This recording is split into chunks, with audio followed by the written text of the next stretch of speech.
का real hero.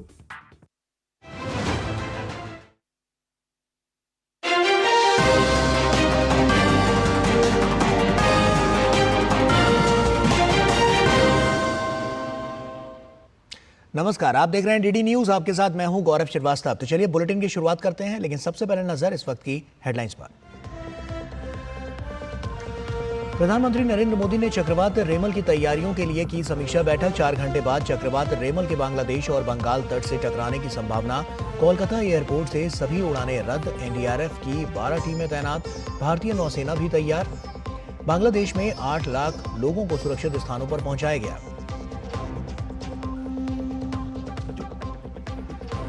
प्रधानमंत्री ने कहा, इंडी गठबंधन वाले बहुसंख्यक समाज को बनाना चाहते हैं दोयम दर्जे का नागरिक।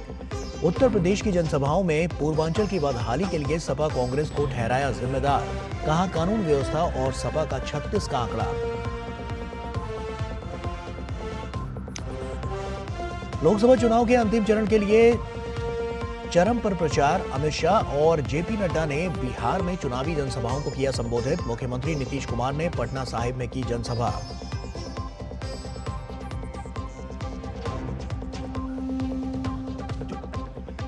विपक्ष के दिग्गजों ने भी चुनाव प्रचार में झोंकी ताकत। कांग्रेस नेता राहुल गांधी ने हिमाचल प्रदेश के नाहन तो कांग्रेस महासचिव प्रियंका गांधी ने पंजाब के पटियाला में की चुनावी रैली। सपा प्रमुख अखिलेश यादव और आरजेडी नेता तेजस्वी यादव ने किया प्रचार। कांग्रेस नेता राहुल गांधी की ओर से प्रधानमंत्री मोदी और पत्रकारों के लिए अभद्र भाषा के इस्तेमाल पर सियासी घमासान। भाजपा ने राहुल के बयान को बताया अमर्यादित। पत्रकारों ने भी राहुल गांधी को भाषा की मर्यादा का पालन करने की दी सलाह।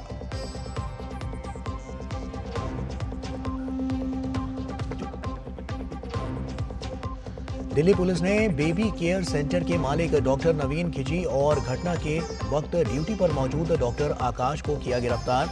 मजिस्ट्रेट जांच के आदेश। अस्पताल में आग लगने से हुई थी 7 नवजात की मौत।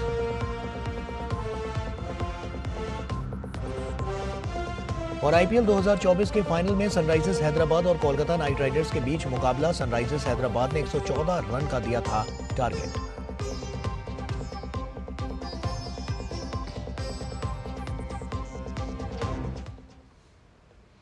और आइए अब खबरों की शुरुआत करते हैं। आज आधी रात को बंगाल के तट से टकराने वाला है चक्रवाती तूफान रेमल।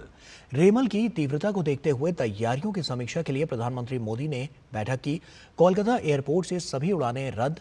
एनडीआरएफ की 12 टीमों को किया गया है तैनात। तो वहीं भारतीय नौसेना भी है तैयार। प्रधानमंत्री नरेंद्र मोदी ने चक्रवात रेमल की प्रतिक्रिया और तैयारियों की समीक्षा के लिए एक बैठक की अध्यक्षता की। मौसम विभाग के मुताबिक बंगाल की खाड़ी के ऊपर बना निम्न दबाव प्रणाली चक्रवात रेमल कुछ घंटों में एक गंभीर चक्रवाती तूफान में तब्दील हो जाएगा और 26 मई की मध्य रात्रि के आसपास बांग्लादेश और आसपास के पश्चिम बंगाल तटों के बीच एक गंभीर चक्रवाती तूफान के रूप में टकराएगा। चक्रवात रेमल को लेकर प्रशासन भी मुस्तैद और सतर्क है। रेमल से जान माल और संपत्तियों को कम से कम नुकसान हो सके, इसके लिए सरकार चौकस है। केंद्र सरकार भी राज्य सरकार को हर संभव मदद मुहैया करवा रही है। पश्चिम बंगाल के उत्तर 24 परगना में एनडीआरएफ की टीमें तैनात हो गई हैं। चक्रवात रेमल के मद्देनजर बाबू घाट से नौका सेवाओं को 27 मई तक निलंबित कर दिया गया है। चक्रवाती तूफान रेमल को लेकर भारतीय मौसम विभाग ने रेड अलर्ट जारी किया है। रेमल के संभावित प्रभाव को देखते हुए कोलकाता के नेताजी सुभाष चंद्र बोस अंतर्राष्ट्रीय हवाई अड्डे से सभी फ्लाइट्स की उड़ानें रद्द की गई हैं। पश्चिम बंगाल में गंभीर चक्रवात रेमल की चेतावनी के बीच कोलकाता हवाई अड्डे ने उड़ानें निलंबित कर दी हैं। हवाई अड्डे सहित शहर में बारिश शुरू हो गई है। इस बीच दक्षिण पूर्व रेलवे ने चक्रवाती तूफान रेमल को लेकर इस आपदा की स्थिति को ध्यान में रखते हुए कई ट्रेनों को रद्द करने का फैसला किया है। कोलकाता के सियालदह स्टेशन पर उपनगरीय सेवा ट्रेनों को भी फिलहाल रद्द करने का फैसला लिया गया है। बंगाल में देखिए, first of all the coastal area में आपका अलर्ट है। जहाँ हमारा जो कोस्टल जो दोनों जो कोस्टल जो डिस्ट्रिक्ट है ना, उत्तर 24 परगना एंड दक्षिण 24 परगना, उसमें एक्सट्रीमली हेवी रेनफॉल होने का काफ़ी चांस है। And heavy to very heavy का चांस है आपका ईस्ट मिदनापुर, हावड़ा, हुगली, कोलकाता, हाँ, कोलकाता ये सब डिस्ट्रिक्ट में भी होने का चांस है। हमारी एक टीम जो है यहाँ पर हसनाबाद में डिप्लॉयड है और जो आने वाला जो साइक्लोन है उससे जो भी खतरा होगा उससे निपटने के लिए हमारी टीम पूर्ण रूप से प्रिपेयर है। चक्रवात रेमल की वजह से हवा की गति 110 से 120 किलोमीटर प्रति घंटा तक की है, जो 135 किलोमीटर प्रति घंटे तक पहुंच सकती है। दक्षिण 24 परगना के सुंदरबन में मौसम में बदलाव देखा गया। पूर्वी मेदिनीपुर जिले के मंदारमणि और दीघा इलाके में मौसम ने करवट ले ली है। वहीं ओडिशा के भुवनेश्वर में तैनात चक्रवात रेमल पर विशेष राहत आयुक्त सत्यव्रत साहू ने कहा कि हम पिछले 4-5 दिनों से इस पर लगातार निगरानी रखे हुए हैं।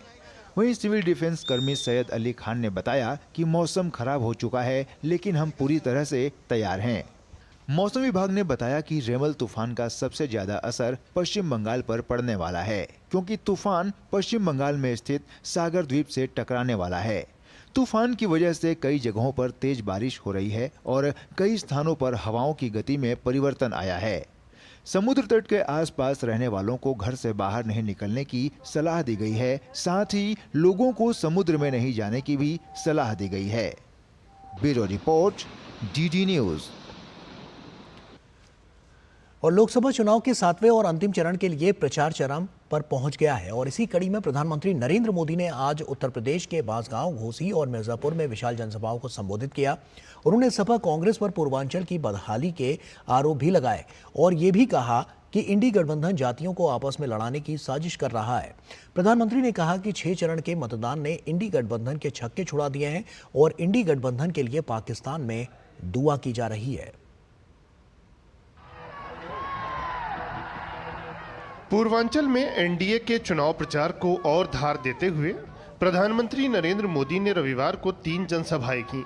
मिर्जापुर, घोसी और बांसगांव की विशाल जनसभाओं में पीएम ने कांग्रेस, सपा और इंडी गठबंधन पर जमकर हमला बोला। मिर्जापुर की जनसभा में पीएम ने कहा कि समाजवादी पार्टी ने 2012 और 2014 के अपने घोषणा पत्रों में मुस्लिम आरक्षण का वादा किया था। पीएम ने सपा कांग्रेस पर पूर्वांचल को बदहाल रखने का आरोप लगाया। इन्होंने पूरे यूपी को, पूर्वांचल को माफिया का सुरक्षित ठिकाना बना दिया था। जीवन हो या जमीन कब छीन जाए कोई नहीं जानता था और सपा सरकार में माफिया को भी वोट बैंक के हिसाब से देखा जाता था। अब ऐसा नहीं है। अब हमारे योगी जी और उनकी पूरी सरकार मेरा जो स्वच्छता अभियान है ना, उसको बड़ी बहादुरी से आगे बढ़ा रहे हैं। यहाँ पर यहां बराबर सफाई चली है। सपा सरकार में पहले जनता थर-थर कांपती थी, अब भाजपा सरकार में माफिया थर-थर कांप रहा है। घोसी की जनसभा में पीएम ने आरोप लगाया कि SC/ST और ओबीसी को आरक्षण से वंचित रखने के लिए कांग्रेस ने रातों रात हजारों शिक्षण संस्थानों को अल्पसंख्यक दर्जा दे दिया। पीएम ने इंडी गठबंधन पर जातियों को आपस में लड़ाने की साजिश का भी आरोप लगाया। पीएम ने कहा कि इंडी वाले बहुसंख्यक समाज को दोयम दर्जे का नागरिक बनाना चाहते हैं। पीएम ने राम मंदिर प्राण प्रतिष्ठा कार्यक्रम में शामिल न होने को लेकर भी सपा कांग्रेस को घेरा। चुनाव के समय ये मंदिरों में जाने का दिखावा करते हैं, लेकिन 500 साल बाद हमारी सभ्यता, हमारी आस्था का इतना बड़ा पल आया तो ये राम मंदिर को गालियां देने लगे, खोट ढूंढने लगे। ये लोग राम मंदिर बनने से बहुत नाराज हुए। ये लोग लगातार दबाव बना रहे हैं कि जैसे साहबानों का फैसला पलटा, वैसे ही राम मंदिर पर सर्वोच्च अदालत का फैसला भी पलटा जाए।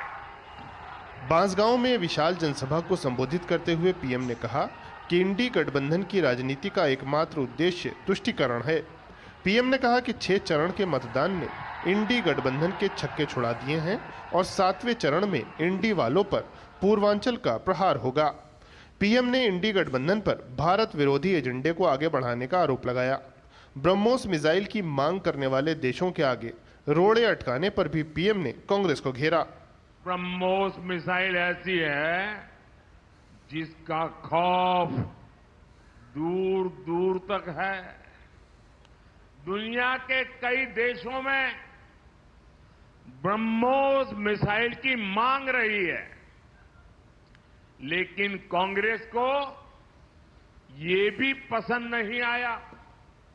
जो देश भारत से ब्रह्मोस खरीदना चाहते थे, दुनिया के कई देश, कांग्रेस सरकार ने उनके सामने भी रोड़े अटकाए।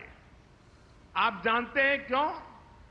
ये इंडी वाले चाहते हैं भारत रक्षा क्षेत्र में न आत्मनिर्भर बने और न ही भारत में हथियार एक्सपोर्ट करने की क्षमता पैदा हो।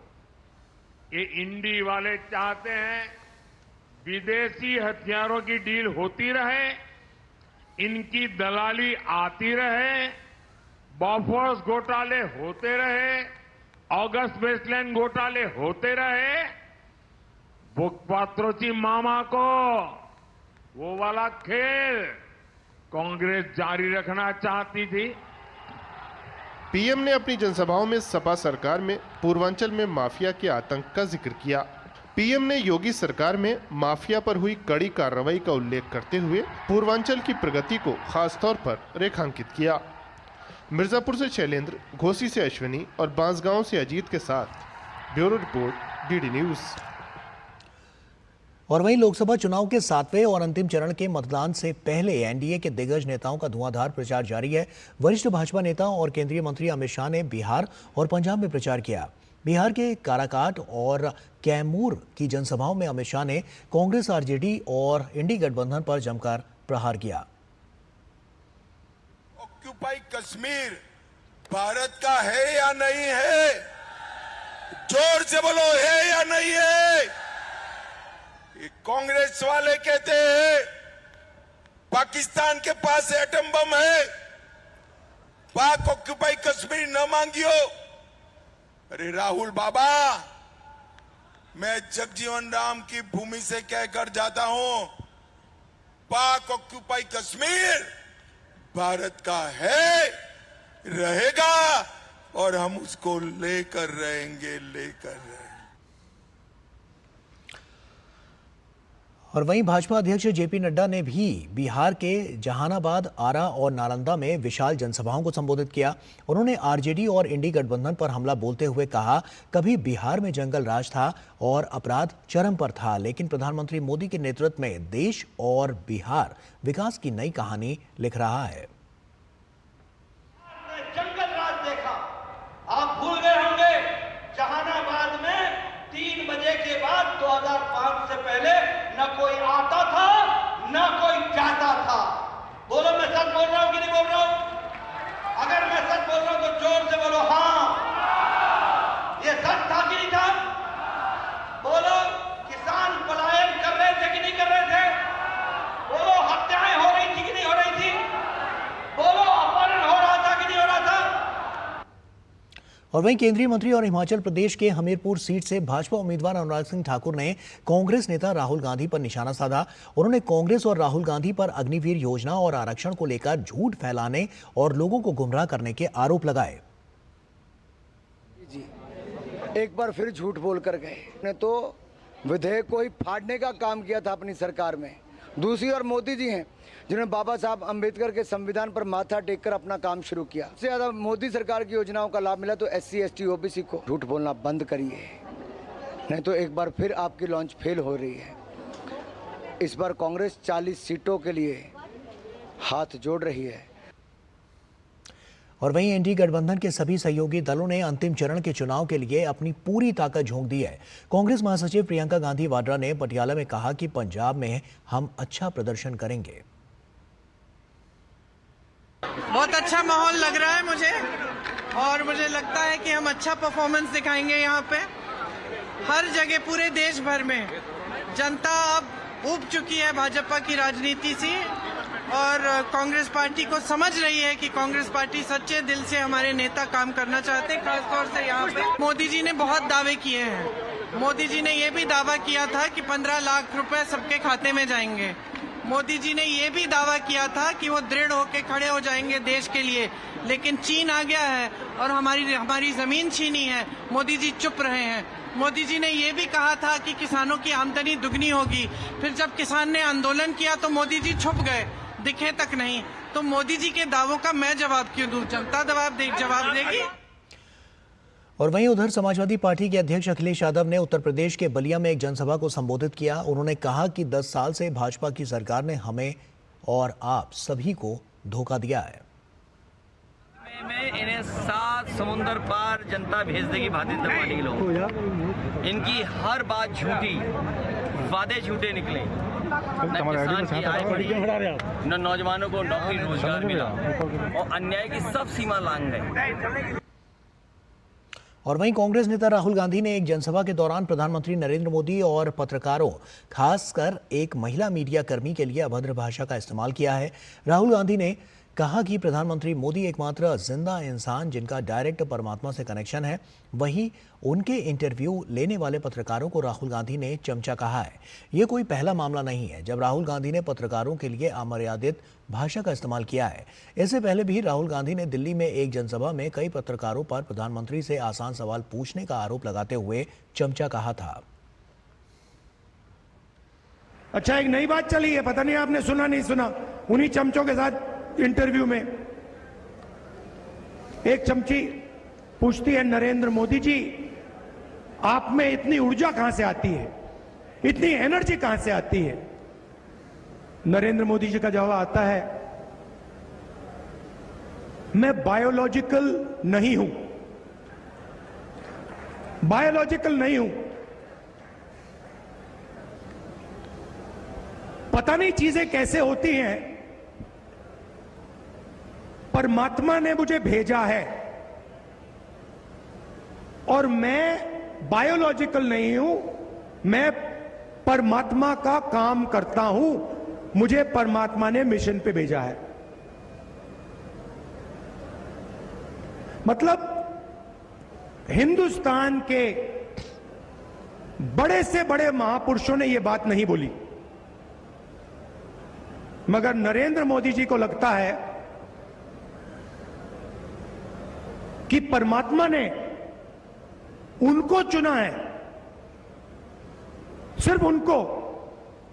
हम सब बायोलॉजिकल हैं, हिंदुस्तान के किसान, मजदूर, प्रेस रिपोर्टर सब बायोलॉजिकल, मगर नरेंद्र मोदी बायोलॉजिकल नहीं। एक व्यक्ति को भेजा है, परमात्मा ने भेजा है। और कांग्रेस नेता राहुल गांधी द्वारा प्रधानमंत्री नरेंद्र मोदी और पत्रकारों को लेकर दिए गए बयान पर भाजपा ने तीखा हमला बोला है। भाजपा ने राहुल गांधी पर तंज कसते हुए कहा है कि वो हताशा से घिरे हुए हैं और उन्हें मानसिक इलाज की जरूरत है। राहुल गांधी की केवल भाषा ही अमर्यादित नहीं है, बल्कि उनके विचार भी अमर्यादित हैं। जिस तरह की अशोभनीय भाषा का वह प्रधानमंत्री के लिए प्रयोग करते हैं, वह बिल्कुल ठीक नहीं है। राहुल गांधी के लिए कभी भी देश हित आगे नहीं रहा, चाहे वह भारत पाकिस्तान के संबंधों की बात हो या चीन के साथ उनके व्यक्तिगत संबंध, अपनी राजनीतिक रोटियां सेकने का काम हो। उन्होंने भारत के हित को कभी भी आगे नहीं रखा। मीडिया पर हमला करना ये राहुल गांधी का चरित्र और उनके डीएनए का हिस्सा ही है। आपको तो याद ही होगा कि नेहरू जी ने सबसे पहला संशोधन संविधान में करके बोलने की आज़ादी पर अंकुश लगाया। उसके बाद इंदिरा गांधी जी ने तो इमरजेंसी लगाकर मीडिया को किस प्रकार से उन्होंने बंद करवाने का ही काम कर दिया। उसके बाद राजीव जी ने एक नहीं दो ऐसे कानून लाने का प्रयास किया जिससे कि मीडिया की आवाज़ को दबाया जा सके। तो आज जब राहुल गांधी, जिनके गठबंधन ने 14 पत्रकारों का बहिष्कार भी किया, यदि वो मीडिया के लिए अमर्यादित टिप्पणी, उनको चमचा, चमचो, चमची इस प्रकार से कहते हैं, तो वो तो अपने डीएनए और अपने राजनीतिक चरित्र का परिचय ही दे रहे हैं। राहुल गांधी अब तक जो है प्रधानमंत्री नरेंद्र मोदी जी के लिए अपशब्दों का प्रयोग कर रहे थे, भारतीय जनता पार्टी के लिए अपशब्दों का प्रयोग कर रहे थे, राष्ट्रीय स्वयंसेवक संघ के लिए अपशब्दों का प्रयोग कर रहे थे, लेकिन वह इतने कुंठित हो गए हैं, इतना उनका जो है विश्वास पतित हो चुका है कि वह अब पत्रकारों के लिए भी अपशब्दों का प्रयोग करने पर आमादा हो गए हैं। राहुल गांधी, कृपा करके आप किसी अच्छे जानकार व्यक्ति से जो है अपना इलाज कराएं ताकि आप हताशा से बाहर आ सकें। और वहीं दिल्ली के मुख्यमंत्री अरविंद केजरीवाल ने पंजाब में एक जनसभा में पंजाब में 56,000 करोड़ के निवेश लाने का दावा किया है। उन्होंने टाटा का दूसरा सबसे बड़ा स्टील का प्लांट पंजाब में लगने और जर्मनी और नीदरलैंड जैसे देशों की कंपनियों के प्लांट लगने शुरू होने का भी दावा किया। लेकिन हकीकत यह है कि पंजाब में आम आदमी पार्टी के नेतृत्व वाली सरकार के कार्यकाल के पहले वित्तीय वर्ष के दौरान निवेश में 85.23% से अधिक की गिरावट आई है। एमएसएमई एक्सपोर्ट प्रमोशन काउंसिल और confederation of organic food producers and marketing agency द्वारा एक अध्ययन में कुछ दिन पहले कहा गया था कि वित्तीय वर्ष 2022 से 23 में पंजाब को केवल 3,492 करोड़ रुपए का निवेश प्राप्त हुआ है, जो वित्तीय वर्ष 2021 से 22 में प्राप्त 23,655 करोड़ रुपए के निवेश से 85.23% कम था। Centre for monitoring of Indian economy के माध्यम से उपलब्ध आंकड़ों में कहा गया है कि 2018 से 19 में घोषित नई निवेश परियोजनाएं 43,323 करोड़ रुपए की थीं, जबकि 2019 से 20 में 12,267 करोड़ रुपए, 2020 से 21 में 15,761 करोड़ रुपए और 2021 से 22 में 23,655 करोड़ रुपए की थी। लेकिन 2022 से 23 में ये केवल 3,492 करोड़ रुपए की रह गई है। राष्ट्रीय राजधानी नई दिल्ली के विवेक विहार स्थित एक बेबी डे केयर सेंटर में भीषण आग में 7 बच्चों की मौत के मामले में बड़ी खबर सामने आई है। दिल्ली पुलिस ने न्यूबॉर्न बेबी केयर सेंटर के मालिक डॉक्टर नवीन को गिरफ्तार कर लिया है। डॉक्टर नवीन कल रात से ही फरार थे। नई दिल्ली के विवेक विहार स्थित एक बेबी डे केयर सेंटर में शनिवार देर रात भीषण आग में 7 नवजातों की मौत हो गई। घायल हुए 6 बच्चों का एक अन्य अस्पताल में इलाज चल रहा है। घटना के समय सेंटर में 12 नवजात भर्ती थे। दमकल विभाग के अनुसार कई घंटों की मशक्कत के बाद आग पर काबू पाया गया। स्थल की जांच के दौरान पता चला कि दिल्ली के एनसीटी की समय सीमा 31 मार्च को ही समाप्त हो चुकी थी। डॉक्टर नवजात शिशु का इलाज करने के लिए योग्य नहीं थे। आग लगने की स्थिति में उस अस्पताल में कोई अग्निशामक यंत्र भी नहीं था और किसी भी अप्रिय घटना की स्थिति में अस्पताल में कोई आपातकालीन निकास नहीं था। और वहीं उत्तर भारत समेत देश के कई हिस्सों में प्रचंड गर्मी पड़ रही है। हीट वेव और लू से लोगों की दिनचर्या बुरी तरह से प्रभावित हुई है। लोगों का घरों से बाहर निकलना भी कठिन हो गया है। केवल जरूरी कामों के लिए लोग घरों से बाहर निकल रहे हैं। कभी कभी 43 डिग्री भी टेम्परेचर पहुंच जाता है, तो इसके कारण आने जाने में बहुत प्रॉब्लम होती है। गर्मी से सर ट्रैवल करने में तो बहुत ज़्यादा प्रॉब्लम होता है, स्पेशली कोचिंग आने जाने में। अगर जैसे अभी दोपहर की क्लासेस है, गर्मी के हमारे बहुत बुरा हाल है। लोग खाने पीने का नाम नहीं ले रहे, सिर्फ पानी पानी लिक्विड यही चल रहा है बस। गर्मी है और पसीना छूट रहा है, बहुत पसीना छूट रहा है। पश्चिमी राजस्थान के फलौदी में सबसे अधिक, आपको बता दें कि 50 डिग्री तक वहां पर तापमान रिकॉर्ड किया गया है और वहीं बाड़मेर और जैसलमेर में तापमान 48 डिग्री से ज्यादा रहा। बीकानेर में लोग तपती और झुलसती गर्मी से परेशान दिखे। मौसम विभाग ने राजस्थान में अगले 3 से 4 दिन भी ऐसे ही रहने की संभावना जताई है और रेड अलर्ट जारी कर दिया गया है। मौसम वैज्ञानिक नरेश कुमार ने बताया कि फिलहाल पंजाब में उतनी गर्मी नहीं है, लेकिन आने वाले दिनों में पंजाब में पारा बढ़ सकता है और हमने पंजाब में 2 दिनों के लिए ऑरेंज अलर्ट और फिर रेड अलर्ट की घोषणा की है। हरियाणा में मौसम विभाग ने पहले ही रेड अलर्ट जारी किया है और दिल्ली एनसीआर में तापमान पहले ही 45 डिग्री से ऊपर दर्ज किया जा रहा है। दिल्ली में पहले से ही रेड अलर्ट की चेतावनी दे दी गई है। वहीं जम्मू कश्मीर के जम्मू संभाग में हीट वेव लोगों के लिए मुसीबत का सबब बनी हुई है। दिल्ली की बात करें, जहां जो टेम्परेचर्स या जहां भी आज heat wave to severe heat wave हो सकती है, हो सकता है कुछ स्टेशन 47 तक पहुंच जाए, लेकिन जैसे हमारी मेजर ऑब्जर्वेटरी सफदरजंग की है, वहां पे 44-45 का ही अनुमान है हमारा, लेकिन इसके अलावा हो सकता है कहीं 47 तक पहुंच जाए और आने वाले 3 दिनों में ऑलमोस्ट सेम सिनेरियो ही रहने वाला है, कोई ज़्यादा चेंजेज नहीं होगी 3-4 दिन। उसके बाद जहाँ भी थोड़ी टेम्परेचर्स में हल्की गिरावट आ सकती है। और वहीं डीडी किसान ने आज अपनी 9वीं वर्षगांठ मनाई। इस मौके पर एक खास कार्यक्रम का आयोजन किया गया, जिसमें डीडी किसान चैनल एक नए रंग रूप में नजर आया। डीडी किसान बदलते भारत की शान नाम से हुए इस प्रोग्राम के दौरान कई रंगारंग कार्यक्रम भी हुए और इस खास मौके पर प्रसार भारती के सीईओ गौरव द्विवेदी और डीजी प्रसार भारती कंचन प्रसाद मुख्य अतिथि के रूप में उपस्थित रहे, जिन्होंने रिमोट दबाकर डीडी किसान के नए लोगो, नए चैनल आईडी, किसान एंथम और एआई एंकर को लॉन्च किया। पेश है ये खास रिपोर्ट। डीडी किसान ने मनाई अपनी 9वीं वर्षगांठ। 26 मई को डीडी किसान चैनल ने अपना 9वां जन्मदिन मनाया। इस मौके पर एक खास कार्यक्रम का आयोजन किया गया, जिसमें प्रसार भारती के सीईओ श्री गौरव द्विवेदी, डीजी दूरदर्शन कंचन प्रसाद, कृषि एवं किसान कल्याण विभाग में अपर सचिव फैज अहमद किदवई और इफ्को के जनरल मैनेजर संतोष कुमार शुक्ला मुख्य अतिथि के रूप में उपस्थित रहे। साथ ही देश के विशिष्ट संस्थानों से आए कई अन्य गणमान्य अतिथि भी इस दौरान मौजूद थे। इस मौके पर कई रंगारंग कार्यक्रम हुए, जहां मृग्या बैंड ने गंगा का सुंदर चित्रण किया। वहीं बैले डांस परफॉर्मेंस के जरिए कलाकारों ने किसानों की उम्मीदों को बेहतरीन अंदाज में पेश किया। इनके अलावा कार्यक्रम में हरियाणवी और भोजपुरी कलाकारों ने भी अपनी अपनी परफॉर्मेंस दी, जिनका लुत्फ वहां मौजूद देश के अलग अलग हिस्सों से आए किसानों ने भी उठाया। इस दौरान डीडी किसान के अब तक के सफर और कृषि दर्शन से जुड़ी एक छोटी सी फिल्म भी दिखाई गई। साथ ही डीडी किसान के नए लोगो, नए चैनल आईडी, किसान एंथम और एआई एंकर को लॉन्च किया गया। बता दें कि इसी के साथ डीडी किसान आज के समय में लेटेस्ट टेक्नोलॉजी एआई यानी आर्टिफिशियल इंटेलिजेंस का इस्तेमाल करने वाला देश का पहला सरकारी टीवी चैनल बन गया है।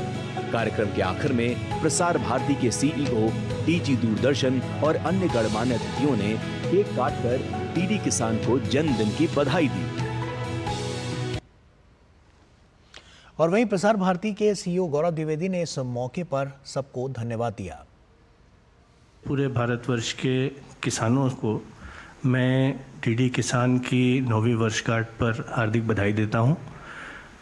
कृषि मंत्रालय भारत सरकार के सहयोग से, उनके लगातार साथ से हम ये चैनल चलाते हैं और हमारी कोशिश रहती है कि कृषि और कृषि के साथ जुड़ी जितनी भी अलाइड सेक्टर्स हैं उनके संबंध में आधुनिक जानकारी, नई तकनीकें और जो नए आयाम कृषि भारत सरकार की विभिन्न योजनाओं के अंतर्गत ले रही है वो हम किसानों के साथ बांट सके। कोलकाता नाइट राइडर्स ने सनराइजर्स हैदराबाद को हराकर इंडियन प्रीमियर लीग का फाइनल मुकाबला जीत लिया है। कोलकाता नाइट राइडर्स ने सनराइजर्स हैदराबाद को 8 विकेट से हरा दिया है।